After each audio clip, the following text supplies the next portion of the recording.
நடிகை சுவாசிகா அவர்கள் லப்பர் பந்து, மாமன் திரைப்படத்தின் மூலியமாலாம் வந்து ரசிகர்கள் மத்தியில ரொம்பவே அதிகமா பிரபலமானாங்க. இப்போ ரீசென்ட்டா கருப்பு திரைப்படத்தில கூட நடிச்சிருப்பாங்க.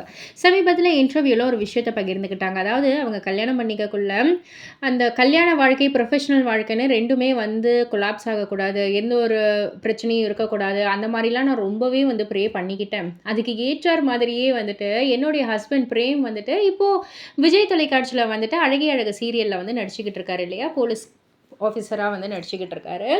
ஆக்சுவலா வந்துட்டு பிரேம் வந்து ஒரு ஐடி வேலை பார்த்தவர் தான். ஒரு கேம் டெவலப்பரா தான் வந்து இருந்திருக்காரு. நடுவுல நடுவுல மாடலிங்கும் பண்ணியிருக்காரு. அப்பப்ப வந்து அந்த ஒரு இதுவும் இருந்திருக்கு. ஸோ மனசுல ஆசை இருந்திருக்குமா என்னன்னு தெரியல. கல்யாணத்துக்கு அப்புறம் ஃபுல்லாவே அந்த ஐடி ஜாப வந்து குவிட் பண்ணிட்டு, ஃபுல் டைம் ஆக்டரா வந்து வந்துட்டாரு. ஸோ என்னுடைய பிரேயர்ஸ் வந்து அவ்ளோ சூப்பரா வந்து பளிச்சிருச்சே! அப்டின்ற மாரி நான் ரொம்ப ரொம்ப சந்தோஷப்பட்டேன். பிகாஸ் அவரும் ஆக்டர், நானும் ஒரு ஆக்டர் அப்டின்னக்குள்ள 2 பேருமே வந்து இங்க தான் இருக்கோம். சென்னையில தான் நாங்க தங்கியிருக்கோம்.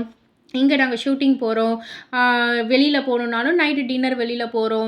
எங்களுக்குள்ள அந்த ஒரு அண்டர்ஸ்டாண்டிங், அந்த புரிதல் அது எல்லாமே வந்து நல்லா இருக்கு. ஸ்மூத்தாவும் வந்து லைஃப் ரன் பண்ண முடியுது. 2 பேருமே ஒரே இதுல இருக்கோம். ஒரே ட்ராக்ல வந்து வேலை செய்றோம் அப்டின்றதால, எங்களுக்குள்ள அந்த ஒரு புரிதலும் ரொம்பவே வந்து நல்லாவே இருக்கு. அதேபோல என்னுடைய ஹஸ்பண்டுடைய பிரதருமே வந்து ஒரு சூப்பர் மார்க்கெட் ரன் பண்ணிட்டு இருந்தாரு. அவருமே அத விட்டுட்டு இப்ப நடிக்க வந்துட்டாரு. அதுவும் தமிழ்ல தான் நடிக்கிறாரு.